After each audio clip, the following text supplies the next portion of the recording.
Welcome to the EXCELcast. I'm Jonathan Kuskiski, Assistant Director for Entrepreneurship and Career Services here at the University of Michigan School of Music. And I'm here with Beth Holmes of Beth Holmes Casting. Yes. To talk about some practical advice for aspiring actors who want to move out to Hollywood or New York. So welcome, Beth. Great to have you. Thank you. I'm happy to be here. Yeah, we're going to talk. I want to jump right in and talk Yeah. about some of that practical advice. You have deep experience in the field. What would you say to, let's say, senior BFA student who's all ready and geared up to move out to LA or New York? Let's say they don't have a lot of contacts, but they've got an adventurous spirit and they want to break into the industry. Yeah, there's a pressure to get things done right away. Yeah. And I would say that once you move there and get your whatever you're going to do to earn some money, that you can take a deep breath. Audition for a small play, look for what non-union jobs are being cast. There are websites, and just watch what's going on. Meet some friends who have been there for a year or more, maybe in an acting class, and hear what their journey has been. And don't have the pressure to get an agent right away, or to get in a TV show right away, or because it's not realistic. Mm-hmm. And enjoy the city for a little bit and get your feet under you as a lifestyle. Mm-hmm. And watch what other people have done before you. So some of the key things they can do when they hit the ground. So they Yes. can go to, you mentioned acting classes, right? Yes. So maybe even attending or checking and getting to know those groups of people that are, a student might assume, I've done the acting classes, went to school for it. But Well, and yes, good point. And the first acting class may not be a great acting class, and that's a learning experience too. Yeah. You might find another one, and you might find another one. It's really just to build as you were talking about, your tribe, the people that are going to be around you, and what you like and what you don't like, Great. and where you fit. So how do sort of newbies on the scene, you mentioned that, don't be too pressured to get an agent right away. What are some of the other places or ways that you would suggest for those, young actors to get connected, at least to know what the ecosystem is in terms of agents and management and all this kind of, this might be a foreign world to them, right? Yeah, well, besides the resources, which you guys, as the youngsters know, there's websites, there's Actors Access websites. All of the casting websites have sections of them that are for non-union actors and starting out actors, where you can see projects that are maybe being cast for an AFI, American Film Institute student, or a UCLA student. But there's also traditional bookshops. There's the Samuel French Bookshop, where you can go and buy a book about agents and buy a book about casting directors and read about them and learn about them and drive around town and see where the big audition spaces are. So actually physically getting connected to a community, in other words, right? Exactly. And meeting people that way. That's great. So one of the things that we talked a little bit before the interview actually started was this idea of taking time to listen and to be an audience member. Yes. And I'd love to hear a little bit more, have you say a few things about that. Because one of the things is a challenge when you're at school and in a very sort of rich environment like U of M is that we're doers, creators, we want to be out there. There's a lot of momentum behind it. And it's hard to move to another, maybe a larger pond, so to speak. Right. And then sort of put the brakes on a little bit. So. Yes. Well, what happened for me in graduate school when I decided I didn't want to be an actress anymore, but I did want the MFA program, is I became an audience member in acting classes. And I think that's translated to how I found my career, actually. Yeah. But I would suggest, even in an acting class, rather than feeling the need to prove that you're the best actor coming out of U of M right away, is to watch what choices other people are making and where they've come from, and how they're translating their experience from Boston or Miami or San Francisco into an LA or New York experience. And take a breath and enjoy that experience of how other people are managing and navigating their way around a new career in Hollywood. Because it takes a little time to build, and there's no pressure. Yeah, well, it's great to hear you say that, because one of the things we encourage students to think about is sort of this broad definition of what success can be based on their, passions, their skills, and where they see a need in their communities or in their field. And that takes time. It sort of takes, we might call it market research, or in this case, I think we're talking about developing a sort of local cultural literacy. Yes. And really understanding how you fit into this ecosystem and how you can thrive in that realm. And I have to tell you, I've met a lot of young filmmakers, for example, who are also aspiring actors, who write their own idea, shoot it on their camera or on their phone, edit it, call in friends who are actors, and it's not a great piece of work. It's an urgent piece of work. Yeah. I would rather see somebody consider a story they'd like to tell as a short film, gather a community of people, a couple of actors who may know an older actor who's the right, and then someone who's an editor who actually had some editing experience at their university to edit it and use their experience and use the camaraderie of other young professionals, rather than feeling you have to do it all and you're going to put it out there, and it's sort of average work only because you haven't had some experience, not because you're not talented. Yeah, that's really valuable advice. I think this sort of a thoughtful approach to entrepreneurship, I think, is absolutely critical. Yes, exactly. The same goes true for acting. I mean, a lot of young actors. I've gone to a lot of showcases in LA. In the spring, a lot of universities and conservatories come to LA and New York to audition for casting directors and agents in bulk to help to start their careers.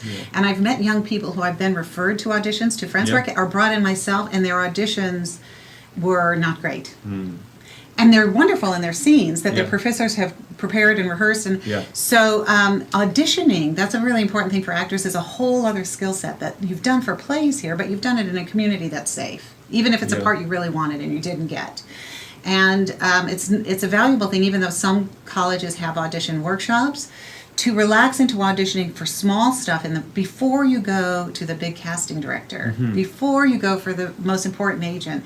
Because unfortunately, some of us have more patience and forgiveness than others, and if you sort of screw up a big audition, they're probably not going to bring you in again. And so it's just like an interview. You don't want to interview at IBM as an engineer and really blow it. You want to practice that with your whoever at home, your uncle who's an engineer somewhere else. Yeah, well, it's a great point. So, we would never expect an actor after their first acting lesson to do a full Shakespeare production on stage from memory, right? We understand fundamentally, and same thing with music and dance students, that there's an iterative practice through which you develop the skills. Even if you have talent, you develop those skills over time to prepare for those kinds of things. So you're talking about the same kind of skill building element here, right? That Exactly. there's an iterative practice that's going to prepare you to really be at the level that you need to And there's succeed. a skill set that's separate than what you get in the university experience. Yes. Right. There's a real world skill set. Sure, and it feels so different.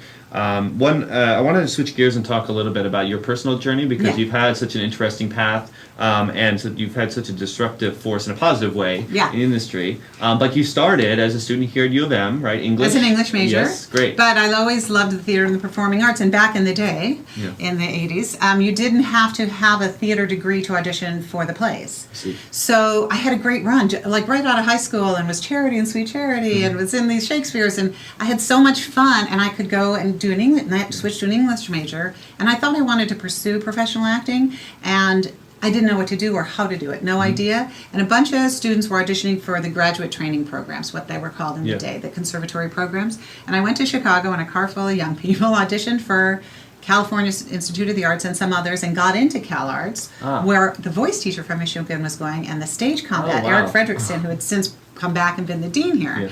They were going there, some students got in, and it felt comfortable. And I got there, and I was the youngest of 14 from around the country, and I was completely out of my element. They brought their Chekhov series and their Shakespeare, and I was like, if you're sort of the best one, don't you just automatically have a career? I was really naive. And I fell out of love with acting, as I tell students, pretty fast. But I wanted to finish the degree. And I was uncharted, so I might as well have stayed there. And it did introduce me. I read about casting in between my first and second year. It's now a 3-year program. I read an interview of casting directors, and a light went off, because it matched my skill set of being an observer with knowing how to tell a story as being an English major and a lot of experience in the theater. And I was very lucky. I told one of the visiting professors, who I knew had some experience, and he introduced me to a couple of guys starting a new company. And walking through the commencement aisle, I was handed a post-it. You're hired. You start tomorrow for $200 a week on the desk. And I was trained in TV casting as a casting assistant, and I loved it from the beginning. We fell into commercial casting, doing a film of a commercial commercial director. I see. And the thing that really launched my commercial career was Little Caesars Pizza. I was sort of the first in LA to have the idea to put real people on the camera, not plastic-looking people. And I never looked back. It's been a long time. And the industry has gone through up and downs with strikes and the economy flipping. And only recently I went back to casting theatrically after 20 years of commercials, and started to cast independent features with my associate partner, Lindsay Bellick-Lieber, who grew up in Ann Arbor. Really? When I interviewed her, she didn't go to school here. I didn't know, and about 45 minutes in, I had an instinct, and I said, "Where are you from?" She was like, "Ann Arbor, Michigan." Wow. Yeah. So we've had a really fun ride. Wow, unbelievable. Well, one of the great takeaways from this story, right, is finding this this pocket, this place where you really feel passionate, like what you're doing is what Absolutely. you need to be doing, and that's what we really want to help everybody find. And it's important, I think, we talk about this idea of a robust plan A, which just basically means helping students think about all the different ways that we can be successful and what that means. And talking about, the Little Caesars pizza, I mean, now this combination of sort of non-actors with professional actors is something you see all the time, Right. but doing it in particular, talking about innovative and powerful sort of disruptive forces in an industry, you have to be, I think you're more successful and likely to do that when you're really thriving creatively and you're in the right space. We did, Yeah. and Monica Lee Eisenbeis, who's my other assistant, who's still with me from them, we used to take a camera out to the country outside of Los Angeles, out to Bakersfield, to Elks Club Lodges and bingo games and turtle races to find funny Americans. Sort of at the same time that David Letterman started putting like his boom operator, looking at his crew and thinking they were funny, telling the weather or something like that. We were doing the same thing for Little Caesars, and they won a ton of awards. And it wasn't like their ad agency was here. Their ad agency was out of New York, so it didn't really matter that I was a Detroiter necessarily. But it was fun. And the other thing students should know is, I think young people think of there's, maybe, 5 or 10 different Hollywood or New York jobs. Those all break down into a lot of other creative individuals who go into movie making and theater production and anything else that's happened. So you will find something if you stick with it. It takes some patience and perseverance. Yeah. Well, it's been great to have you here talking with us today and bringing us this insight and It's these really stories. fun. Thank you so much for being here. You're absolutely welcome.